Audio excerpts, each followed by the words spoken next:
Welcome to the Kayak Bass Nation. Kayak Bass Nation.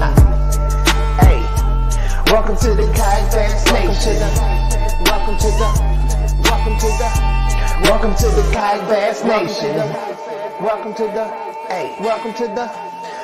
to the Kayak Bass Nation.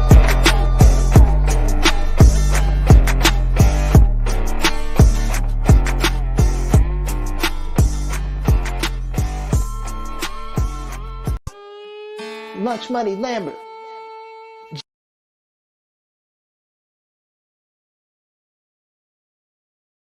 Hey, what's up, everybody? Welcome to KBN Live. Ryan, what's up? What's going on? I almost went on loop, didn't it? I know. No, I was like, man, we're really gonna run this thing out here tonight. I almost went on loop. I had to cut it. real quick. Welcome to another Monday night KBN Live. How you doing tonight, man? You freezing over there in Tennessee? Things a sheet of ice. Got snow in my yard. I don't live in Tennessee for this. I feel like I'm in the Arctic Circle. This is ridiculous. Yeah. Ashley's been talking about we need to head south. This is no good. We don't like the ice and snow, even in Arkansas. So where are you going? Louisiana? I don't know. Just anywhere chasing 75 degrees. That's the theory. Okay. That's the magic number, huh? Yeah. But there's a little baby that keeps us from leaving. So Roro's keeping us here. She's keeping us in the cold. That's worth it. That's worth it. You can shovel snow for that. Yeah. But yeah, I hope everybody out there in KB Nation's staying warm. If you're down in the deep south, then we don't want to hear from you. If you're living in the cutoffs and tank tops and everything else in January. Shane was complaining because it was like 40 degrees the other day in Florida. Playing volleyball and doing whatever he's doing. Tough out there on the beach. That's some nonsense. We got people jumping in right now from looks like YouTube, Facebook. We're waiting on our Twitchers to jump on. So it's going to be a good night. If you guys saw, we've got Carl Jocumsen, Elite Series Pro, and now Kayak Pro, right, joining the show. He's making his debut. Yeah, we tricked him into coming on. I don't know if he knows what he's getting into, but we're gonna have a fun time visiting with him. Hopefully, he doesn't drop out of the green room there. But I'm sure he got several warnings when the announcement went out. So he'll be. Yeah, it's cool. When I made the announcement post, did you see the thread going on the fan page about that? I mean, a lot of people were super excited. A few people were like, "Oh my God, what am I going to do? I'm fishing against an elite pro." It's like, hey, wait a minute, he's not the first one to do it. We've been doing this. I mean, we've had Joe Lee jump in some, Ike, GDP. I mean, it's Lefebvre. I can't forget Lefebvre. Up there. Where was that? Erie. Yeah. It's all been all over the place. So it's not a first. I think it's awesome. I think it's really cool.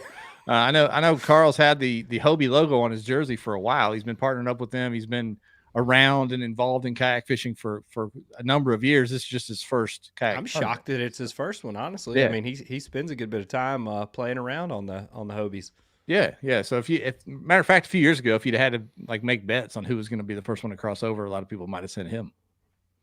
So it's about time. It's about time. We're going to talk to him about that. We're still sort of in the off season, but not for long. We're jumping straight into the BOS event this week. You going down there, Ryan? I am not. I'm going. I got a little engagement in Texas this week, and then we have a volleyball tournament this weekend. So I'm not going to make that one. Okay. Well, there's other events that have been going on down in the south, of course, southeast, and then the national series, if you will, kicks off this week with Harris Chain. It's up to it was at 140 yesterday when I looked at it. It's almost doubled numbers in the last week. So I think it'll probably, get up there in that 170, 180 mark is what it's looking like. And registration is still open until Friday. I think they're doing the extra fee or whatever, like a late registration fee, but you can still get in up until Friday. Yep. So there you go. They've changed that a little bit from last year. It wasn't such a hard cutoff early in the weeks, so you can get in, slide in there. I saw Kyron Benetti's coming out of retirement. Big tournament. Man, honestly, that's the part that I hate most about missing that event is we had a ball at Eufaula. I would love to catch up with Conrad again. Hopefully he does well. Those Florida fish, I have to think that he's going to feel pretty comfortable going into that one. Yeah. All right, so we're going to do a giveaway tonight. We're going to get into our sponsors. We're not going to make Carl wait very long. We're going to do a giveaway tonight. Before we get into all of our sponsors, if you notice, I made a little announcement on the group page before we went live, Ryan, and I've got the old Western Sun hat back on. The very first supporter of this podcast ever, when we really sort of got serious about this, was Western Sun.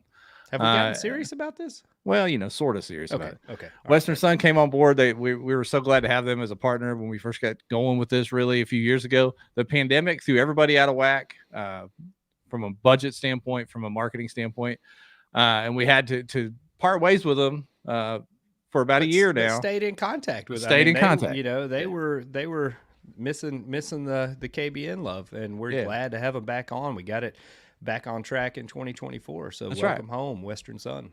And that's a lesson in not burning bridges. We love those guys. We kept in contact, kept the lines of communication open, and when the opportunity came back, boom, they're back. So Western Sun's back with us. We're so happy about that, man.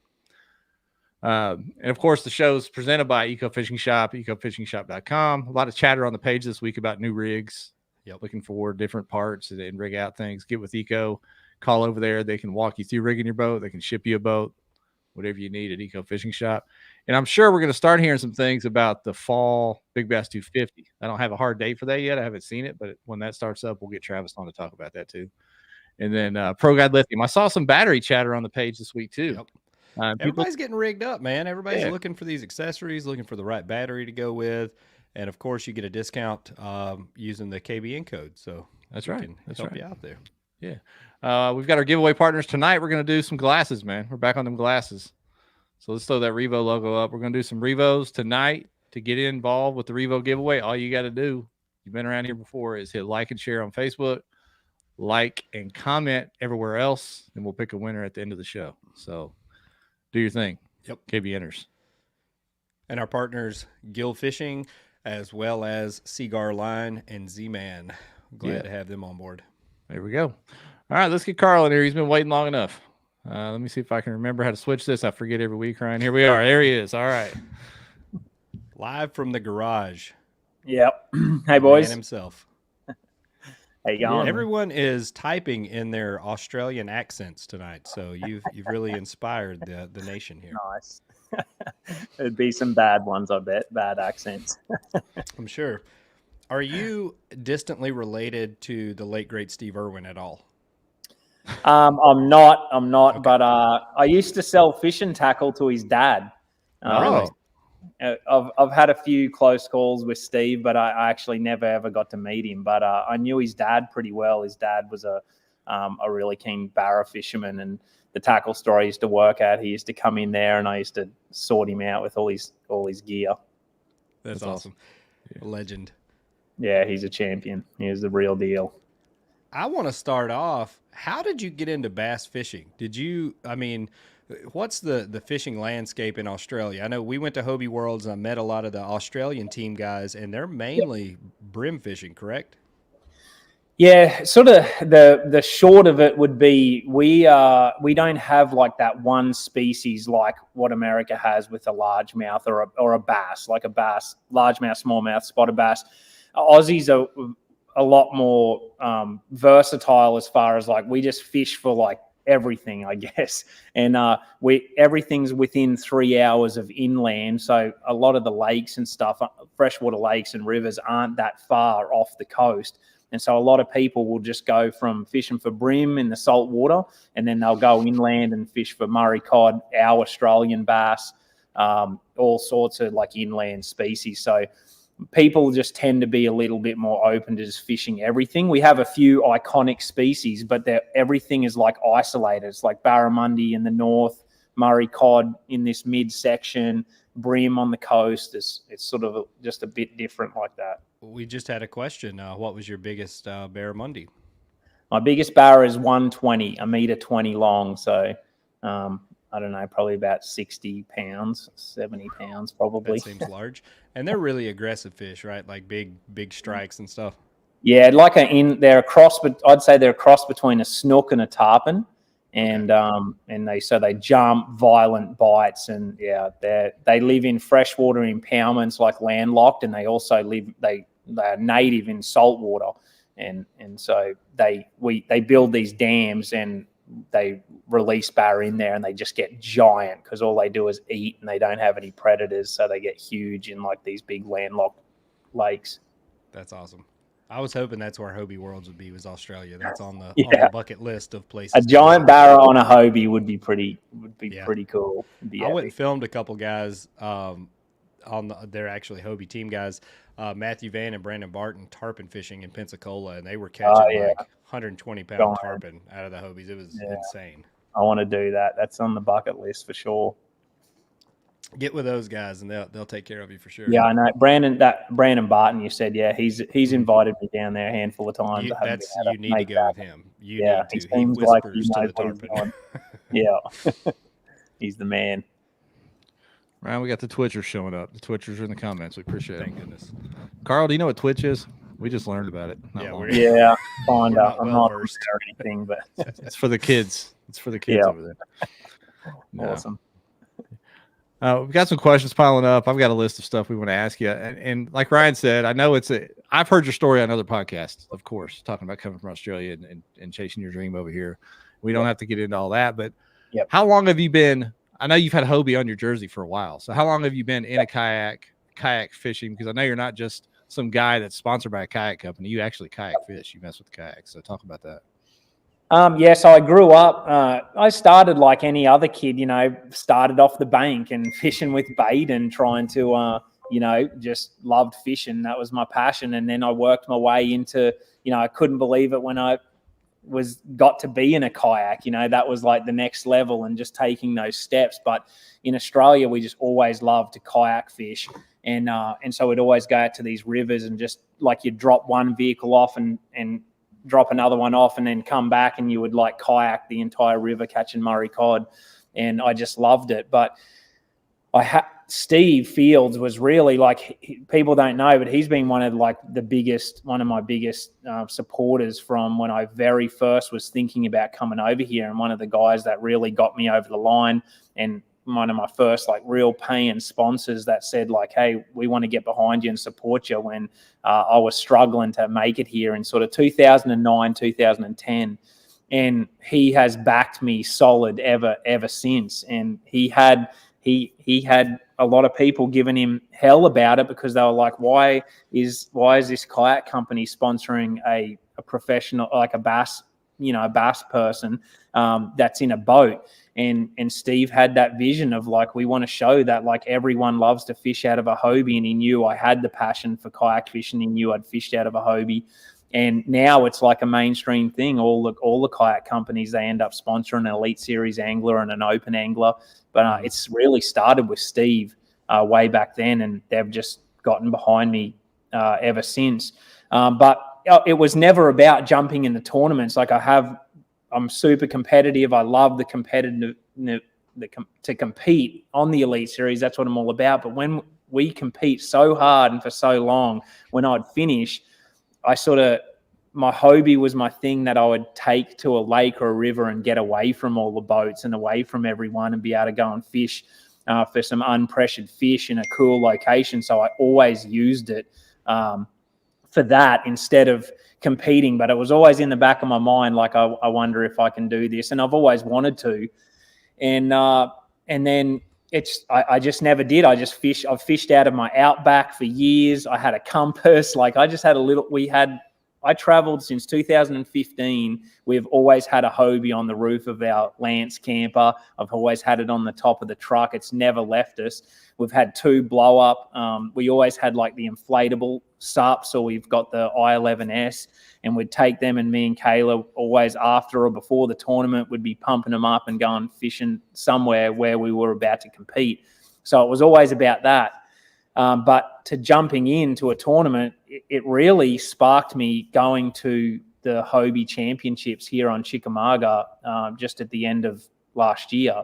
And I got to go to the presentation after the event. And I actually took Mike out, one of the owners of Hobie, and we just took my boat out and we went and saw a lot of the anglers competing, and we pulled up and talked to them, and everyone was just super cool.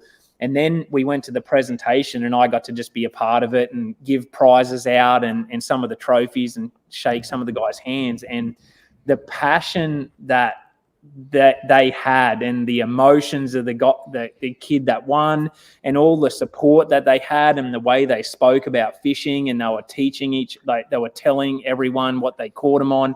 It reminded me of how it used to be in Australia, and it really got me fired up. And that was my decision of like, hey, I want to be a part of this. And I made it that night. I'm like, I'm 100%. I want to fish at least one, and I want to fish as many as I can to get to the championship. And I talked to Steve, and now we're about to jump in my first one next week. How excited are you about that? You have some experience on the Harris chain, yeah. So you're not going in completely blind on the body of water, or bodies of water in that case. Yeah, I've fished Harris chain a bunch. It's a great fishery. I love it, but it's a different story being in a Hobie. Like, I've never even gone and like launched it. I've always just had it on my, like, I haven't done it where I'm like going and I'm like constantly putting it on the truck or on the trailer, in and out, and fishing all day, and like actually trying to like find the winning fish. And I don't have a trolling motor, so it's pedal only. I didn't end up getting a trolling motor on there, so it's my PA is super dialed in, but I wouldn't say I'm nervous. I'd say I'm just excited. I always like to like push myself in any direction where I feel uncomfortable, and I don't feel comfortable doing what I'm about to do because I've never dove right into it, and I know how good these guys are. I know how different it is. You can't just pick the trolling motor up and run 30 and I'm a bit like that. I just pick my troll motor up and go to a different lake on Harris chain where I'm going to have to really think about it a lot.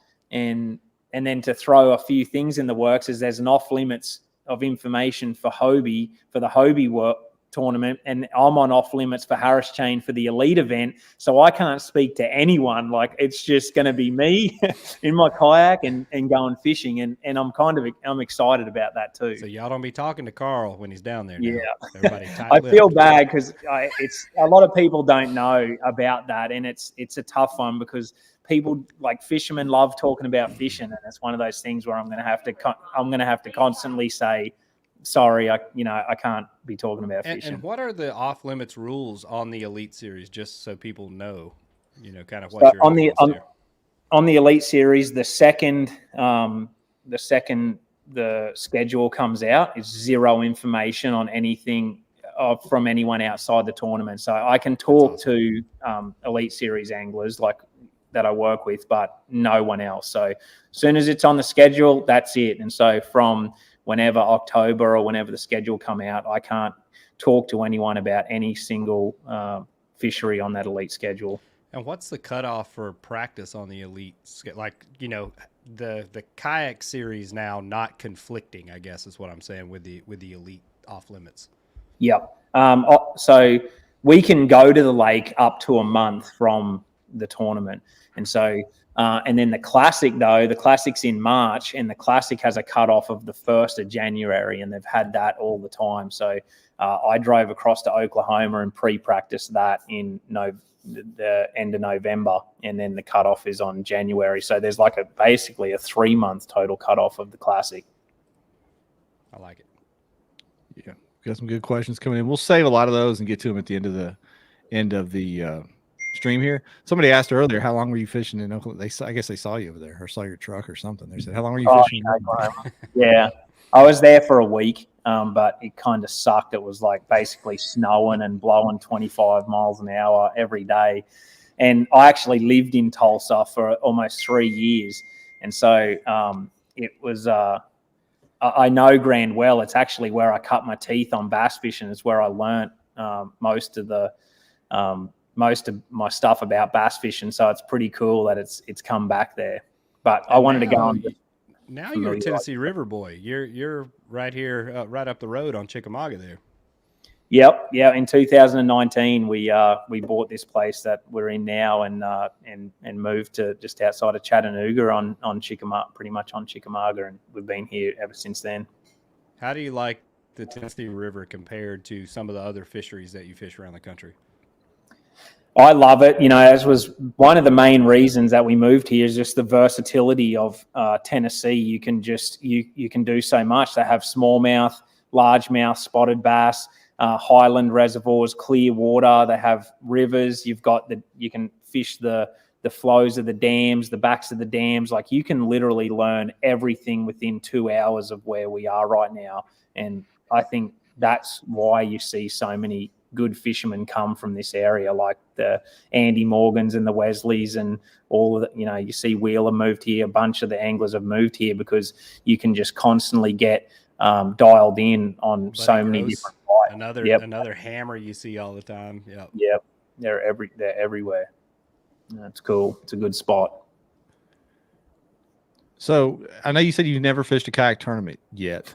What kind of prep have you done? Because every pro that we've had, boat pro that's made the crossover, we've asked them, hey, have you practiced taking pictures in the kayak, using the board, doing all that kind of stuff? Because there's a science to that as well, a little art to that as well. Have you done any of that yet? A little bit. So where I live, there's like a 30-acre lake just behind here, and so I go down there and I've fished at it, but I've really only just got my PA dialed in towards the end of the season. So through basically this back end of the season, I've been fishing at it quite a bit, but like tournament wise, taking the pictures, I've got the board and I've got it all ready to go, but like I haven't really done that much. So it's going to be a big learning curve, and I'm going to have 3 full days of practice. So I'm going to really try and, do a lot of that during practice too, just to make sure I'm dialed in. But yeah, it's going to be one of those things. If it can go wrong, probably will on this style when you're just like dipping your toes into something you've never done. But that's what I kind of like about it. It's going to be fun. You'll be fine in that PA. It's plenty wide enough. You can lay the board down on the floor, and you don't have as much to worry about with the fish flopping off the board. That's one of the most heartbreaking things in a kayak tournament. When you get a big one on the board and just watch it go right over the rail.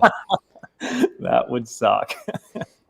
You're not a true kayak angler. Yeah, you're not a true kayak tournament angler until that happens, and or you lose something in the water, like drop your phone. Oh yeah, that's another thing. Is be careful. Don't drop your phone. Don't drop your phone. Like that's that could be bad. I've already lost. Accidents. I have lost my phone once out of my Hobie, so let's hope that's the only one.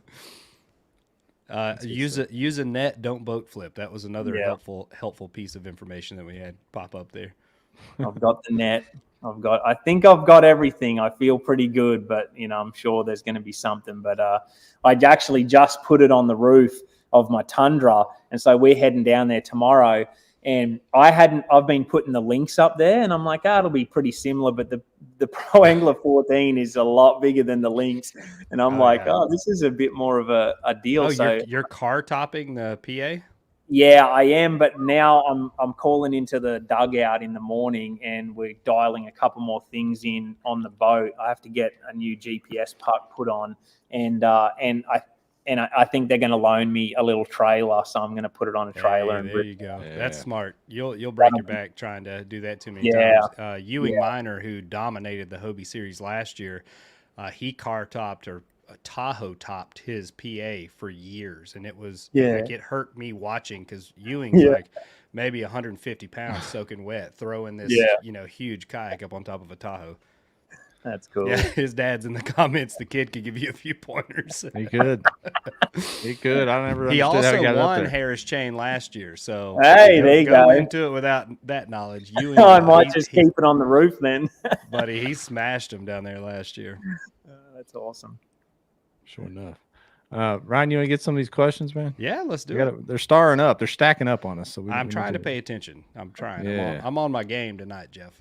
Well, this you already answered this one, but I'll throw it up anyway. Ryan Van do you have a motor on your kayak? They're the standard these days. It's more of a comment and a question. Yeah. You said you don't have a trolling motor. Have you thought about putting an electric outboard or a bow mount or anything? Minn Kota has been a huge sponsor of mine for forever, my whole career. So I want to put a Minn Kota on there, and it's just there's not that many people that put like a full bow man. There's not that much info out there on it, and so I'd been going back and forward with Minn Kota and Hobie and trying to get it done, and then you have to get your Hobie registered and everything in Florida, and sort of just pushing it back late. That was like the final thing for me. I was like, I don't want to get too much stuff going on my first guy.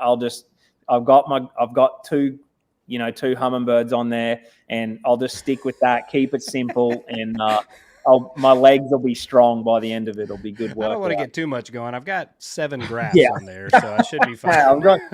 Yeah, exactly. You know what's funny, Ryan, is it seems like two's becoming now the standard. Yeah, I'm still sticking to 1, man. I hate just staring at a screen all day anyway, but I finally upgraded to a 12-inch screen this year just to make it. I keep mine up like in front of my feet, so it makes it a little bit easier to see. I had a 9-inch graph last year, and it was a little too small for what I was looking for.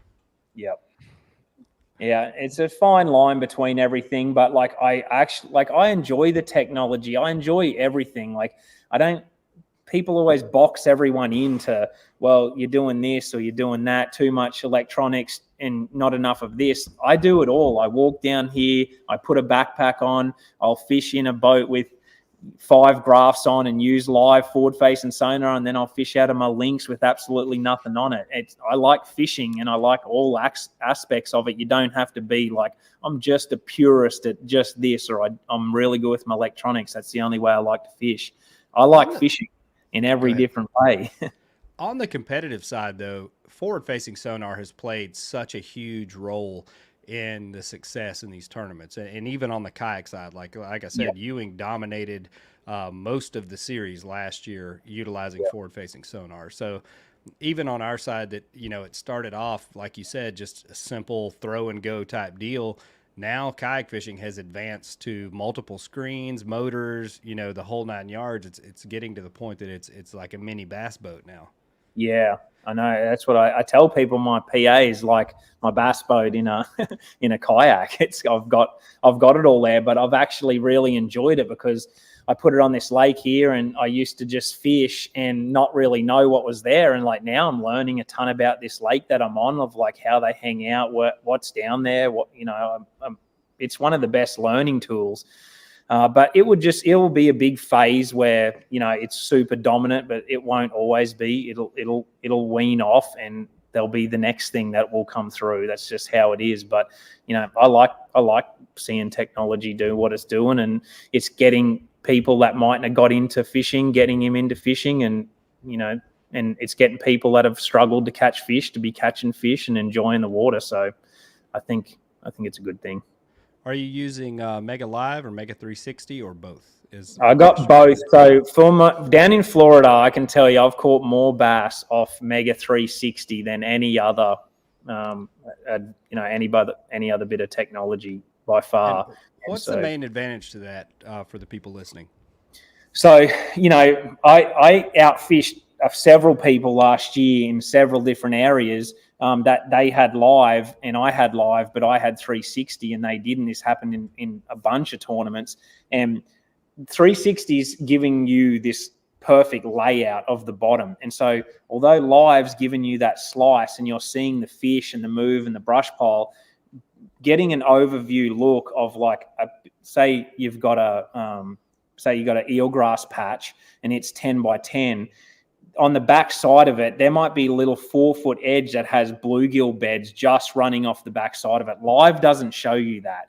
And so you can work your way around and know that like on that backside, I keep getting bit. And the reason is there's a bluegill beds just coming off, or there's like a little breakout patch of eelgrass. You're actually seeing like the overview layout, and you can almost catch the same fish that you are with live. You're just being even more efficient again when you bring live into it. But for me, I can do about everything I can with 360. I just can't quite stop the bait and work it and see that reaction of the fish. Like you're taking it to the next level, but you're still so efficient just with 360. One thing I saw fishing on boats with 360 is like the ability to see like rock piles and stumps and that kind of, not necessarily the fish themselves, obviously, but, kind of the things that they would position around. I feel like you're a lot more accurate when you're breaking down an area with that technology. 100%. And you don't have to have your eyes locked on it all the time like you do with live. Like if I was going down a bank, I can't tell you how many. This is what Brandon taught me way back when he was sort of using 360 before anyone else, because he saw the advantages of it. But I'd be going down the bank fishing, just regular structure, and then I glance down at 360, there's a stump or a laydown behind me out to the right, and make a cast, and there's been 5 boats go down that bank, but no one threw at that one stick or that one little rock pile or a boulder that was out in the open water, and you catch a 5-pounder. That's happened hundreds of times to me through an Elite Series event. Like that's where it's big. It's just constantly showing you that layout and like where to throw. You actually had one of our founders of this podcast, Shane Williams. He was your marshal on Chickamauga when you went out with a glide bait and just wrecked them. Oh yeah. That was awesome to watch. And the areas that you were fishing were, pretty familiar to us from from fishing them in kayak tournaments. So it was cool having him be a part of that. That was an epic day, but I think I caught 25 pounds, watched every one of them eat out of laydowns. He was losing it. So was I. It was fun. Oh yeah. He was texting. He's like, you are not going to believe this. We're watching it live. Like, while it's happening, I'm like, this is awesome. That's cool. Yeah. Very cool. This question has been asked twice, Carl. I'll put both comments up here. It's basically asking, how are you going to translate your gear from your boat over to the kayak? How are you going to consolidate all that? Luke and Michael asked the same question. It's definitely been a battle because like my boat gets loaded down with everything. So I've gotten like 2 of those tackle boxes that are in between your feet, and I've just put all my essentials in that, just the stuff that like I know like I'm always going to like want and need.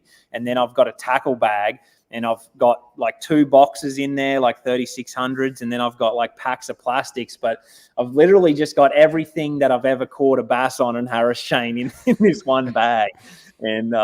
And then the back, my Tundra is pretty loaded down. So I've got something to come back with, but it's, that's been tough for me because I like having like everything. I've always had everything at your hands, in your boat. So I've got to refine it down and just work around it. But I think I've done a pretty good job. But we've been snowed in here, so I've been literally in this shop for like 8 days straight. I haven't left. Today was the first day I left.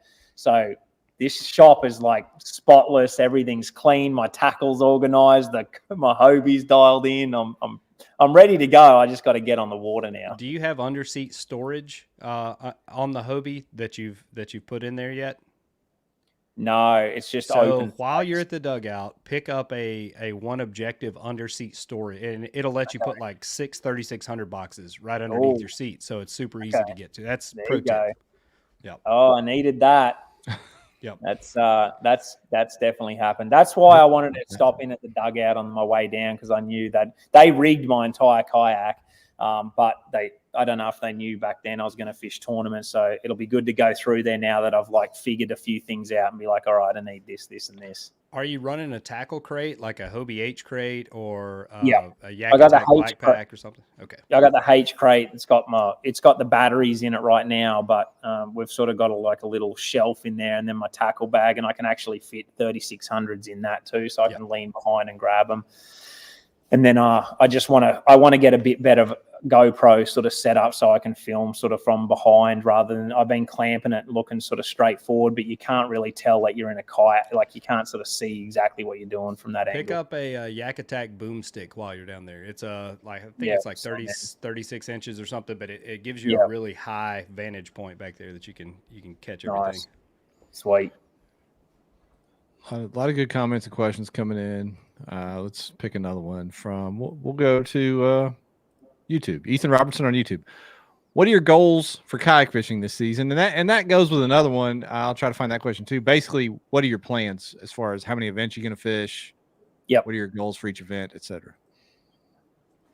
I want to make the the Hobie Championship. That's kind of like the ultimate goal. But for this one, I don't have any, huge expectations at all. I really just want to experience it. I don't want to put any pressure like I'm going to compete. I know how good all these people are, like anglers and Christine and all of them. They're hammers, and I'm going into a whole different new world. And just because you can catch them in a boat, it's different again out of the kayak, and it's going to take a lot for me to adjust, because one bad decision and now I'm on a lake that's not firing in a spot, and you just can't pick up and run. So they're all the lessons I'm kind of excited to learn. But my goal is to be competitive and possibly make the championship. I'd love to make the Hobie Worlds. I want to have a real go. It's not going to just be a one-off thing. The toughest part is the Elite Series, schedule lays over a lot of stuff, and sometimes I'm in Texas and then the Hobie event's in New York, and I'm just not able to make that drive. So whichever ones line up, I'm going to try and do, and I'll try and jump in possibly a couple Bassmaster ones as well if they fit. and see what happens. But it's not going to be just a one-off thing. Luke Arian says, he made a comment, you'd be the first pro angler to fish the TOC. You know, Ike's made a run at it, but he didn't quite make the TOC. So you'd be the first one to cross over and actually make it to the Tournament of Champions. That'd be cool. Yeah, that would be that definitely would be. That's definitely the goal. Like, just like I said, being at the TOC last year, I was just like, this is the coolest thing ever. I really got fired up from it, and it gave me a lot of motivation, a lot of inspiration to want to do it, because, you know, just at the Elite Series level, it is still the same, and I'm always fighting for it. Like, I'm friends with Brandon and Gussie and Swindle and Josh, a bunch of guys, and I have a good group of guys that you can really talk fishing to, and that you want the best for, and you'll help and you'll share techniques. But at the end of the day too, like, everyone's trying to feed their families doing this. It's like high stakes. You know, I've gone broke. I've gotten into debt because of this sport and tried to fight my way out of it. It's brutal. It's a savage sport. So, like, to take it back a step and be like, still have the competitiveness and still be able to, like, show how good you are in your chosen field, but not have it so, like, almost cutthroat to see. In Australia, I grew up 10 years competing there, and the motto that we ran by through the tournament was who shares wins.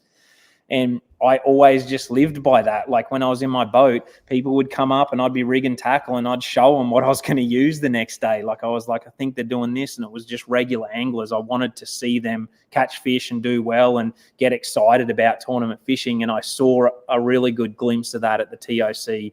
I could see that the anglers had that passion to share and get excited about what they'd found and what they'd figured out. Yeah, I think some people do that via Bluetooth, don't they, Ryan? No, I'm just kidding. That's on you, Jeff. Put that on your tab. No. No, we've seen kind of a revolution on the communication and info sharing side during the tournaments, especially now. You know, rules being put in place, so it's less team fishing during the actual event and more, more one-on-one type stuff. Yeah, I know what they want to do there, and I think that's good too. Like, I think no electronics for sure, like, you know, back and forward. I think that's a great idea. But I think, and even through the tournament, it was just after the tournament, everyone seemed to be more willing to talk about it. The tournament was done. And so, but like, yeah, I know, I saw that they'd put that rule in there. And I think if you have someone fishing around you, you probably should be able to talk. Like, I like that about the Elite Series. Like, a guy comes in and I know him and he's let me in before, or it's Brandon has saved my butt. I've tried to help him on the water during that day. I think you should be able to do that. You should have that. MLF tried to stop that a few years ago, and the guys hated it because they were going back to their hotels, and that you want to talk fishing and you can't. It makes everything awkward and uncomfortable. Yeah. You don't know what you can say, what you can do. Yeah. We had guys in the Kayak Series last year. They were afraid to say a word to anybody on the water at first. Yeah, I mean, it went overboard a little bit initially, and you felt like, you know, you're fishing in the same area as somebody and you see somebody else struggling or whatever. Like, especially, you know, kayak fishing is like an entry level type deal for a lot of people, right? Like, this isn't the Elite Series. This isn't anyone's job. These are people that have traveled across the country, and you see somebody that's having a hard time. You want to be able to tell them, like, hey, man, like, throw a white jackhammer. Like, you know? Yeah, you don't want to lose that part of fishing. For me, I think you got to have those certain rules in there to stop, you know, people pushing the limits, I guess. But on the water and being able to help someone catch a fish, and you got to realize, like, there's going to be someone that's jumping in their very first tournament on a Hobie, and they're just going to be stoked if they get to measure one and like put it in. Yeah, exactly. I'm going to be the first one on measure. I'm going to be happy. But then you want to feed the people that want to, like, perform at the highest level and they want to win, and that's great too. It is hard to cater for everyone, but you don't want to put too many rules in there where you're starting not to talk about fishing at all. Yeah, and the growth of this sport has been huge, but it's not at that, professional level yet to where, a lot of people are able to make a living doing it. So I think you have to take all that into account as you try to find that balance somewhere, between the two. There's always a good balance. It's just sometimes it goes one way and then they bring it back and it'll go and then it'll find a spot. And you're like, yep, this is the sweet spot. So there's been about, I don't know how many now questions about 10 killer, Carl. There's been a bunch to come in. I don't know if you know this, but the Bassmaster Kayak Championship is on 10 killer this year at the same week as the Classic. It's going to be down on 10 killer. A few days before the Classic, or the week before the Classic, I guess. Nice. So there's a lot of people asking about it. Number one, someone asked, what did that win mean on 10 killer to your career? How important was that to your career? Because a lot of people know you from that event. That was the first big, blue trophy. So what that mean to your career? And can you give anybody any idea what they can expect at 10 killer? They've asked it a bunch here.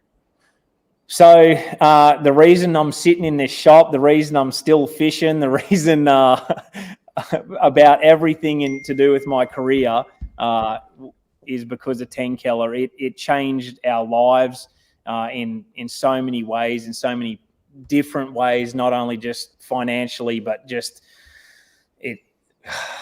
I wish every person that ever chased after something and got denied over years and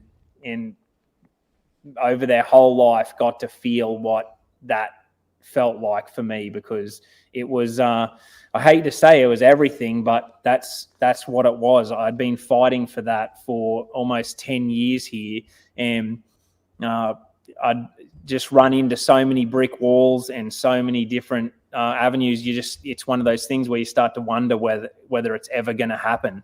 And when it happened, I mean, everything just took off, and it gave me that break of like, I knew I could do it. I knew it could be done. It answered so many questions for me that I had wondered. And the only reason it happened is because I just refused to quit. And another reason it happened is because I'd finally let go of wanting it so bad that it was the be all end all. At the end of that year, I was like, I can't try any harder. I can't do any more. I'm at my ends. And if that's still not enough, then I don't know what to do. I just want to enjoy fishing. And I just went out and I fished, and that happened. And it showed a lot to me. But this place, this shop that I'm in right now, it's the dream. It's our dream spot. We found it, and we couldn't buy it. We didn't have enough money. I couldn't get a deposit, and I'd put money down, and we had to get the money back off the guy the week before I was about to fish 10 killer, and I won. And on Monday morning, we rang him and said, "We got the money," and I'm back, baby. Yeah, and so 10 killer was one of the most special weeks of my bass fishing career that I could ever imagine. The feeling of catching that final smallmouth and knowing that I did it is something I'll never ever forget. And the people and my family and just everything about it was incredible. And yeah, I can't say enough. And if you're chasing a dream, I hope you get to experience that one day. Speaking about that, that pressure that you feel, how important is it to go in with a clear mind and just, try to get as much of that off of you going into tournament day? Because, a lot of, especially decision making, a lot of the fishing part is mental. Like if you go in stressed out and, kind of in a bind, you're probably not going to do very well. So how important is that, and what tips do you have, for folks to kind of relax a little bit and just get out and have fun?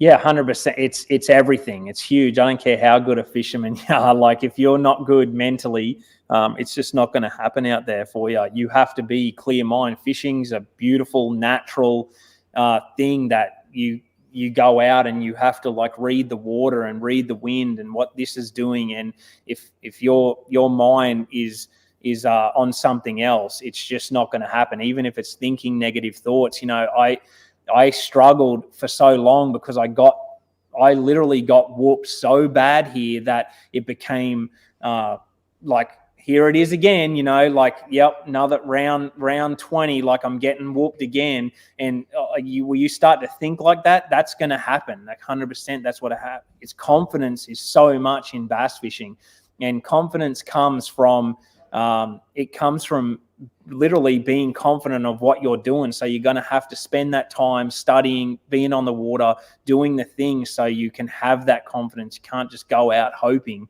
You should be doing enough work to where you actually get the confidence to be like, I know what I'm doing here. And that helps a lot. So being prepared, doing your study, getting on the water and doing all the things leading up, not just hoping that it's your turn and hoping that it happens.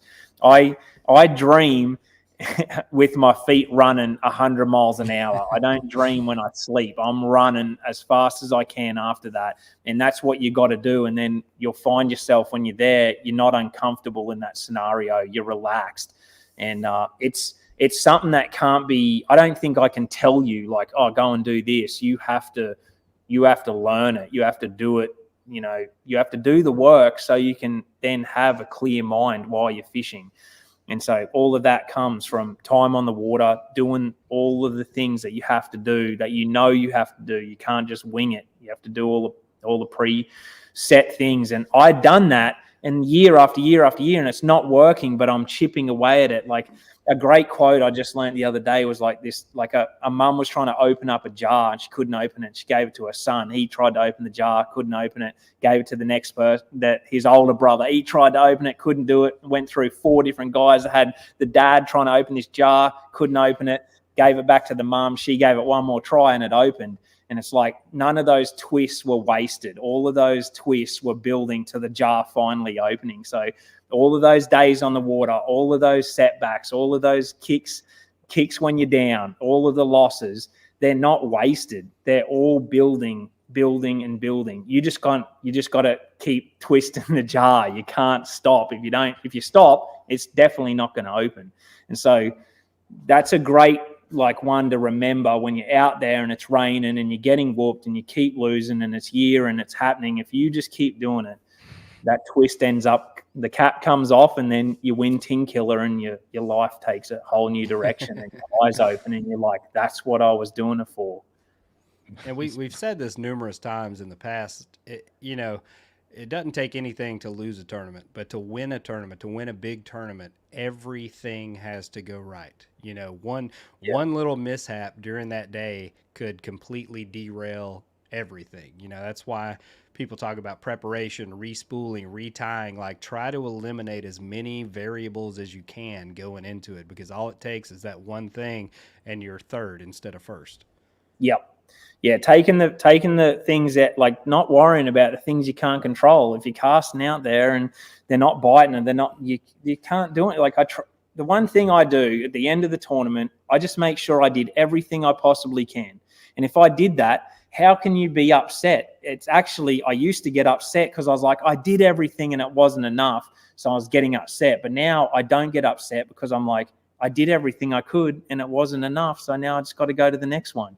And but if you're not doing all you could, you're not doing everything, then you can be upset. You should be upset at yourself because you could have been like, I could have done that a little bit better. I could have tied that knot. I could have made a better decision. All of those losses to me are all the ones I look back on. I'm like, I stuck to my guns there and I should have moved. And I learned that for like the next time. And so all of those hard ones are just, they're the lessons you're going to learn that are going to make you better in the future tournament. A lot of great comments coming in about your attitude, man. I love your attitude. Somebody said they're going to go back and listen to this and blast it day 1 of 10 killer when they go out of the championship. Nice. Yeah, it's good stuff. Inspirational stuff. People are excited. Had a comment, if I had that accent, I could talk the fish into biting. That's right. So sure that probably helps. That's right. 10 killer is a cool fishery. The guys will really love it there. It's extremely versatile, great smallmouth. But this is another great one for everyone that's competing. This is what happened at 10 killer. It was the last tournament of the year. I was not 80th in the points. I couldn't make the classic. I'm out of it. It's the very last one. And everyone else, when they went there, there was no info. No one knew about the lake. There was no tournament. There was no preconceived anything. It was just, we suddenly got put on 10 killer. So it worked up into it just played to my style of fishing too, because it put everyone on a level playing field. But everyone, all the people that were on the Classic, they tried to play safe. And so there was a really good bank bite, and the bushes had some water in it. And if you went down the bank, you got bites. And that sucked everyone in because they were trying to save what they had. They're trying to hang on to the last bit of thing. They're trying to stay inside the Classic, trying to keep the points. So they played safe. And I went out off the bank and I didn't get as many bites. There wasn't as many fish there, but when I got a bite, it was a big one. And so instead of me playing safe, I was just going for it. There is a such thing as like, I wasn't the swinging for the fences. Yeah, everyone can do that. But like, I wasn't trying to hold on to this thing. That's a bad tool or way to think, because the more you try and hang on to something, the more it's going to get away from you. And the fact that I wasn't in that mindset of like, I need to stay inside the points, I was able to free my mind up and go out and look for something different. And here I am, the only boat out off the bank out of the 100 of the best anglers in the world, and I end up winning. That was such a cool. I live in Fayetteville, Arkansas, just about an hour and a half from 10 Killer. So it was so cool to see you out there doing what you were doing with that jig. I'll never forget watching that. That was awesome to see. That tree was that was something special. A little bit of magic. Yeah. And that's what has to happen, to be honest, to win. You know, I've come second. I've come top fives. I've been in the lead, and you honestly, you can be as good as you want. In fishing, there's just all those variables where you have to have that little bit of magic. And when that magic happens, there's nothing you can do to stop it. Would you rather be in the lead going into the final day, or like in the top 5 within striking distance? Mentally, there's definitely more pressure on you when you're in the lead. You know, I've been in the lead going into the final day, and there's just way more pressure. You tend to feel a bit more relaxed if you're in third. You're like, oh, I can just go and like have a go. Where again, you're trying to hang on to it when you're in first, and that's usually a bad way to go. But honestly, I just want to have a shot. So if I'm in first, give me first. I'll take it all day. And if I'm in 10th, and it's the final day, as long as I've got a shot, I'll take it. Making a top 10 on the Elite Series is just about as near impossible. Like, so when you do it, when I top 10, I feel like I won. So winning is like insane when it actually happens. We've got Daniel Perry asking, what do you think it will take to win / cash a check at Harris Chain? Have you tried to do the conversion yet from weight to length? Like, no. Lengthwise? I wouldn't have a clue if I have to do the length. I actually don't know. But like, if in Florida, you can't ever do that anyway to win, because like it could be 18 pounds, could be solid, and the next day someone can catch 35, and especially the conditions we've got coming up. And yeah, it's been in the minuses up here. I've been stuck in snow, so I'm going to be excited about some Florida weather tomorrow afternoon. So is my wife Kayla, and River coming down. So we're making a trip of it, and I'm going to soak in the warm weather. But picking weights on a Florida fishery like that is so hard, because you can do it anywhere else, but in Florida, it's like it could be 18 pounds and it can be 35 pounds on the same fishery. It's just 480 centimeters is what. Yeah, in centimeters. Don't forget. Yeah. Is your board's in inches? Yeah. I've converted I'm more American now than Australian. I call pounds and miles and Fahrenheit. You have cowboy boots yet? Yeah. No Fahrenheit. That's funny. Yeah, that's awesome. I had to learn everything from scratch. It was tough. Like just seeing temperature at 70 or 80, I was like, what is that? Like, is everyone dead? I went to work in South Africa, and I was like checking the weather or whatever, and I was like, that seems cold. And it was like 85 degrees. I was like, shit. All right, we're good. We probably don't need this sweater anymore. So that's fair. Yeah. That's hilarious. Let's see if we can get you rapid fire a few more of these questions for you. This is interesting. Jennifer Solberg on Facebook. What does Carl listen to on the way to the lake? Do you listen to anything? Yeah, lots of podcasts. I'm all about. I like being. It'll either be fishing or like personal growth type stuff. So I love learning, and I always watch fishing stuff, just trying to get better and trying to learn. And so I watch either fishing podcasts or fishing. Just technique, people fishing, where I'm heading to, and or I'll be listening to some sort of personal growth podcast. Evan Morganson wants to know if you will do a shoey with him for a top 10 finish. If That's I something win, that I I'll do learned it. about at Hobie Worlds. I had no idea what a shoey was. I look out the window and Christine is drinking a beer from Jack Gammy's new tennis shoe, which was like probably 4 years old. I was like, what is happening right now? That's an Aussie thing, but yeah. If I win the classic, maybe, but that's what it's going to take. That's fair. That's fair. Casey Smith on Facebook, coming from a boat, how will your plan of attack change? You've already kind of mentioned this, since you just can't crank up and run to a different body of water quickly. Yeah, I'm just going to have to be more thorough. Like I'm going to have to accept more what's in front of me and not be like, oh, well, I'm just going to change. So I'm going to have to actually be more open to figuring out a bite in that area and not being like, well, I'm just going to go and change. So that's going to be by far the most difficult thing for me, for sure. And putting on that pedaling an hour and then being like, oh, this kind of sucks. And now what do you do?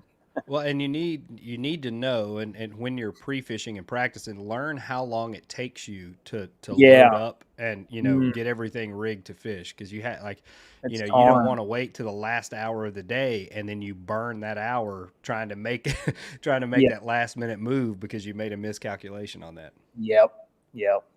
I'm going to be learning some things the hard way, but they're usually the things that teach you the best lessons. So I'm excited. That's true.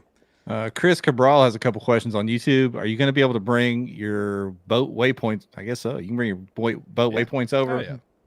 I think so. Yeah.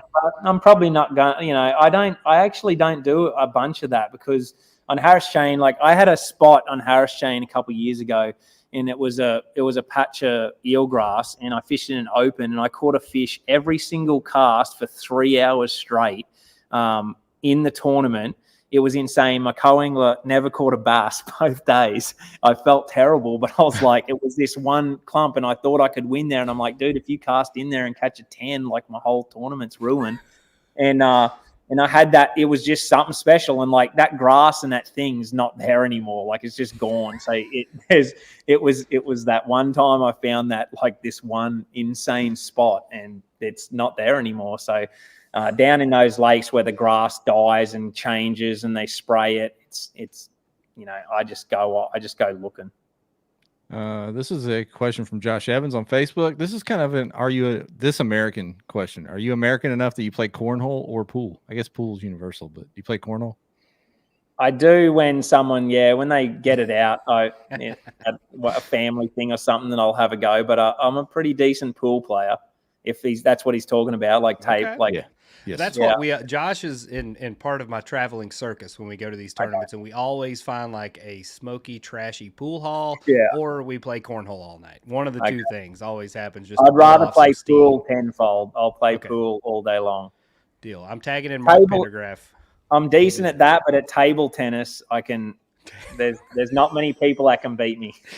Table tennis. I like that. Chris over on YouTube. Will you throw a swim? He said swim date, but I think he meant swim bait from your kayak. Man, Yeah, I've got a Swimbait Rod on there. I got a Swimbait Rod loaded in. I'll have the glide. The glide's starting to do a bit down in Florida. It's never been a huge player, but it's starting to catch a few down there. So I like to throw it around, especially when they start sliding up on some beds. I'll draw some big ones out and see if I can catch them. Good stuff. Let's see. Three the Hard Way Outdoors on YouTube. What is your favorite lake to fish? I guess bass or kayak. Where's your favorite place to fish? It's a tough one. There's so many over here, but I've always said to people, Lanier in the winter on the big spotted bass is one of my favorite places. Wow. Yeah, no boats on the water, freezing cold, giant, big, fat spotted bass. It's fun, but it's busy now. Probably all through winter. It's gotten big, but I could actually say a few lakes up in Idaho now might be my favorite, but Brandon will kill me, so I just might keep I've heard. So my buddy, he lives not too far from some of Brandon's lakes in Idaho, and he was telling me about these giant smallmouth, and he's like, yeah, this guy, he just caught a 9-pounder up here at this one particular lake, and I'm like, you're a kid, and I go elk hunting up there. Oh yeah. And he's like, dude, you have to come, like, take an extra week and go up there and just smallmouth fish. And I think they have tiger muskie up there too, in some of those lakes as well that they stock in Idaho. Huh. Oh, that's cool. I didn't know about the muskie. There's giant pike. I've caught some giant pike up there in some of the lakes. But yeah, it's just beautiful scenery, big fish. It's different. So it would be hard for me to pass some of them up there too. But Thousand Island, Smallmouth, I like them all. It's so many cool different places. Elvis Lee on YouTube. Will you and GDP do a kayak 1v1, 1v1 match for the Winner YouTubes take or all. something? Yeah. Yep. We can make that happen. Yeah, that'd be cool. Pay-per-view on YouTube or whatever. There we go.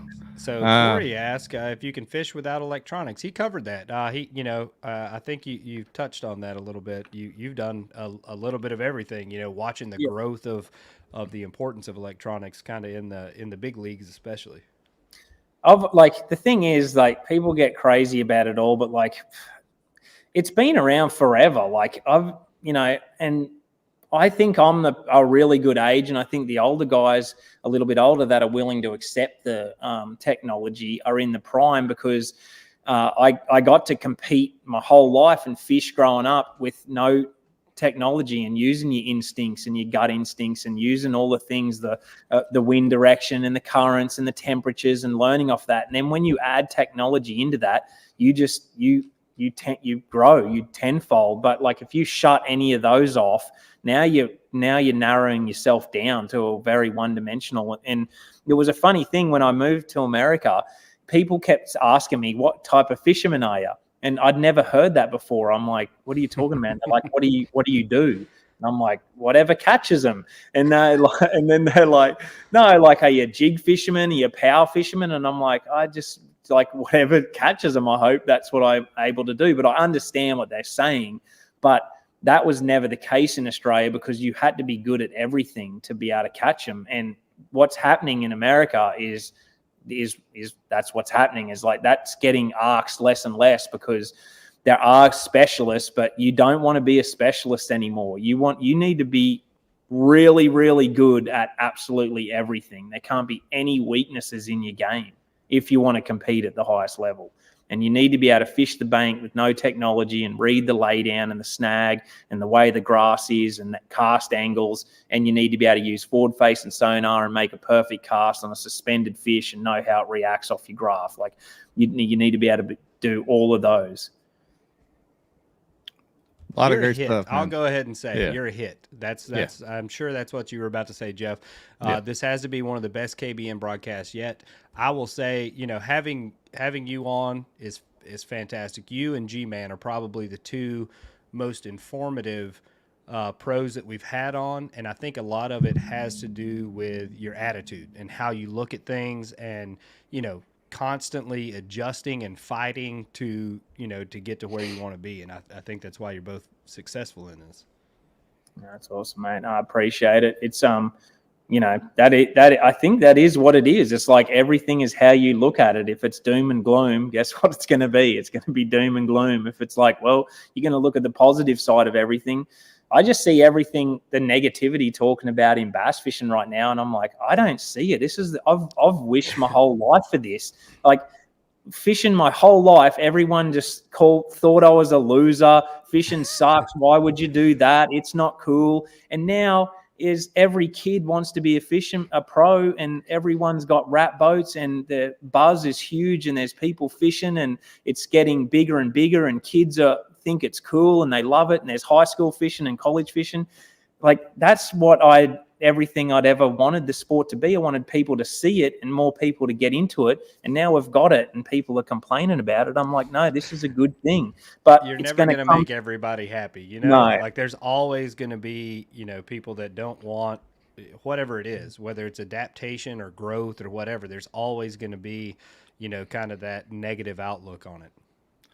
Well, yeah, and it's a big thing is what happens to everyone on the elites, and it'll happen to kayak guys when you're trying to get into it, is it's like you getting blindsided. It sucks by things. So, like, for me, and this is the mistake, you see these guys coming out doing podcasts and talking about being an Elite Series angler. This happened to me exact. I made the elites. I thought my life was set. I thought, this is it. Like, if I make the elites, like, I got the golden ticket. My life would just be like unbelievable from here on out. And within a few months, I was broke and like I couldn't pay the next entry fee, didn't know where I was going to drive. And I'm like, what the heck is this?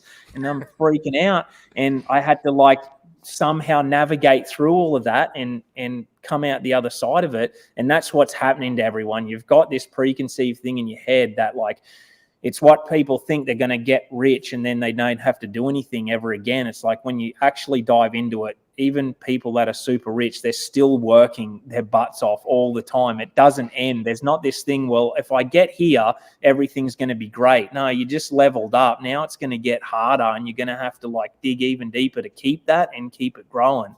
And so the more people get their head around that, the better. That there's not just this pinnacle where you get to and then life's good. It's just always you're just leveling up, you're getting better. You'll work smarter, not harder. But at the start, you're going to have to work as hard as you can ever imagine just to like get a foot in the door, to get a look in. And I think it was Jason Lambert that told me this. He's like, you look at professional fishermen and you think they live this rock star lifestyle and they're living the dream and getting to do whatever. He's like, these guys have 2 mortgages on their house. They don't know if they're even ever going to be able to fish at the pro level again, financially speaking. He's like, just because, you got a wrap truck and a wrap boat one year does not guarantee what's coming next. Yeah. But it is good at the same time. Like if you do it right and you stay in long enough and you do the right things with your sponsors and you become valuable and you do all of these things, it is incredible. Look at like G-Man said this year. He's like he's older and he's like, I'm getting paid more than I've ever been paid in my life. It's like it's incredible. Because he's putting in the work, he's adapting, he's adjusting, he's talking to his sponsors. What do we got to do now? He's not just relaxed like, okay, I made it and now he's there. No, he's always working.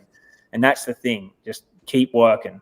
And he's built a brand around himself. He's like you said, I mean, G-Man's a little older, not throwing shade on him, but he's adapted to kind of the changing, I guess, platforms of fishing. Like his TikToks are hilarious and blow up, but he's constantly, looking for what's the next move, how do I market myself better? And I think that's, probably one of the biggest stories is how do you remain successful? That's how. Build your brand, make yourself invaluable to these companies that work with you.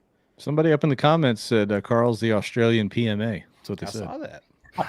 I definitely we both, I got my brand with Fear My Heart, and between that and G-Man and keeping that, my crew right now with Gussie and Brandon, Swindle, and the people who keep around, they're all positive, go getting after it people. And the more you hang around that, the more you become that. And that's a big deal too. Like you got to get around those people that are pushing you, that want the best for you, that are, we're constantly talking to each other. Like, what about this? What about this? We should dive into this, and just trying to constantly get better. I think I've made the mistake of looking at Elite Series pros like it's this untouchable thing and they've got all these things going. It's just like, we're regular people doing the same things that everyone else was, but people that get to a spot choose to go after it with everything they got, and they don't take no for an answer, and they just keep on going and keep on going. If it's something you want, you can guarantee you can get it. You have to just keep trying, and you have to love it. Through that love, it's going to be a grind. It's going to get really hard, but when you want it bad enough, that one thing, and just next year, it will end up coming to fruition. You've mentioned Brandon a few times. I thought he might be one we see jump over into one of these kayak events. He seems like the kind of guy that would do it. He would for sure. Yeah. I think BP's he's like me. He might even be more competitive than me. We're pretty head to head. And if he thought like that he might be able to get it done or have some competition in it, he'd be in it for sure. I'm sure if you talk trash to him a little bit, he'll jump in. Yeah. I need to do well in this one, and then I'll give him crap. No pressure. We had Greg DePalma on last year before his first event, and then he won the event. So no pressure. Nice. Who would have guessed, Yeah. Like he literally went into like, this time I'm going to break down the lake, and then went out and just stroked him. And I was like, all right, well, maybe he knows what he's talking about. Yeah, that's awesome. Let's get one more question in, and we'll let you slide out of here, Carl. I know we've been going a little bit over an hour. We appreciate you so much. This one is kind of a fun question from Michael Kravosky on Facebook. So we all have our crazy routines we do the night before a tournament. Do you have any funny superstitions, routines, or rituals before a tournament? I don't really have any superstitions. I definitely have not rituals, but I have like what would you call it? Like I have the same like a routine, I guess, especially through a tournament, so nothing gets forgot. But superstitions I had early, like I had this hat, I wore it until the bill, like literally this part was snapped through the middle, and like all this was worn, and you could see the bill. And as a kid, and I would not take it off because I thought I'd never catch a bass or a fish ever again if I took this hat off. It was my lucky hat. And I had a lot of things like that with bananas too. And the very first tournament I won, I had a mate that he hadn't done a lot of fishing, and he wanted to fish a tournament. And I was like, oh, you can fish as a co-angler with me. So he jumped in the boat in Australia, and we're practicing. On the last day of practice, I'm dialed in and I'm catching. I'm like, I'm gonna have a good tournament. Like, this is right up my alley. He reaches into the back hatch, and he's literally has like a dozen bananas in this bag. And I looked at him and I'm like, what are you doing? And he's like, what? And I'm like, dude, you can't bring them into my boat. No, he's like, and I was serious, like I'm dead serious.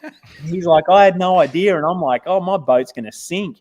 And I won the tournament, my first ever tournament. And like, I'm never having that stuff again. I found superstitions and that hinder you, because if everything doesn't go perfect, like with your superstition, then it hurts you. It gets in your head, and you start thinking, well, I did this, or I didn't. I should have, I didn't have my thing. And so now I just go fishing. Just have a good organization, have a routine that I go through, and make sure I'm ready to go. Fantastic. That's awesome. Carl, I think you had a lot of fans already, but I feel like folks in the comments, Ryan was saying it earlier, you've gained a lot of new fans here. They had the same feeling we had Ike on. He's a real kayak fisherman too, just like you. They've kind of adopted you as one of us through the comments here. So we appreciate you. You're part of the tribe now. So that's you better make us proud. All right. Yeah. Come on. All right. The pressure's on. It's 40 degrees up here in Tennessee. It's thawed out. You can breathe a little bit. So you better get in there and dominate.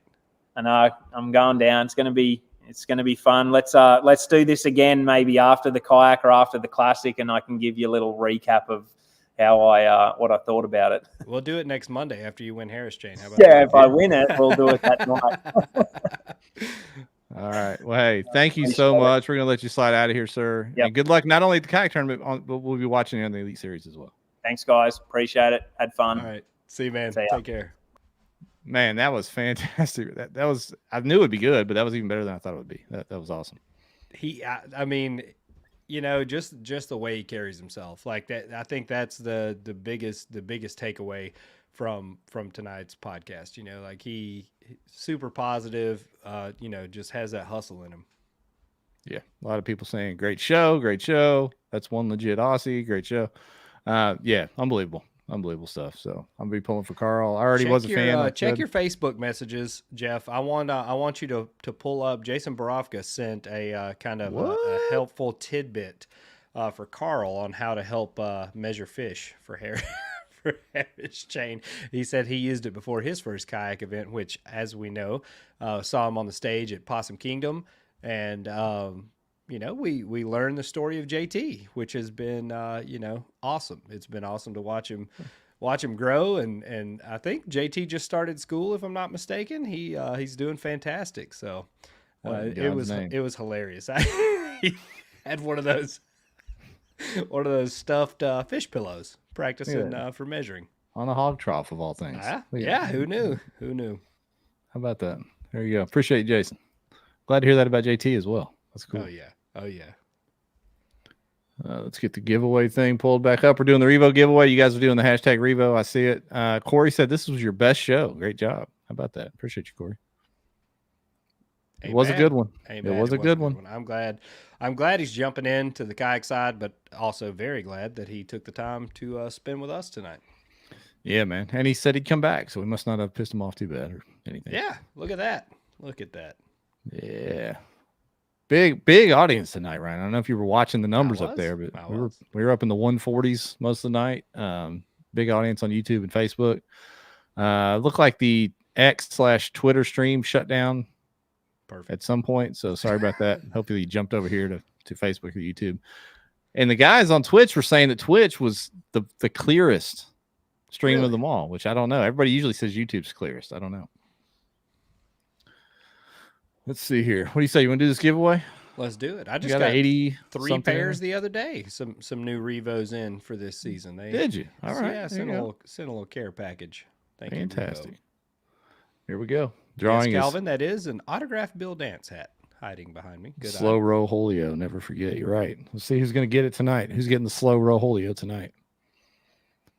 I can't believe I made it through this round. I was feeling kind of rough when we started, but I rallied for the squad. I'm glad you stuck around for this one. Oh, looky there. My boy Tyler Zingerly, right here in my own neck of the woods. You can just walk the Revos right over to him. I could. I think I'll just get them shipped to my house, try them out for a little while, and then find him somewhere and give them to him. I like it. So there you go. Congrats, Tyler. Yep. Hook him horns. He's a Is he? Yeah. He's an old Texas Longhorn. Yeah, Longhorn fan. So congrats, Tyler. Good guy, good kid. I got a story about him. My son invited him to the very first kayak tournament years ago here in Northwest Arkansas.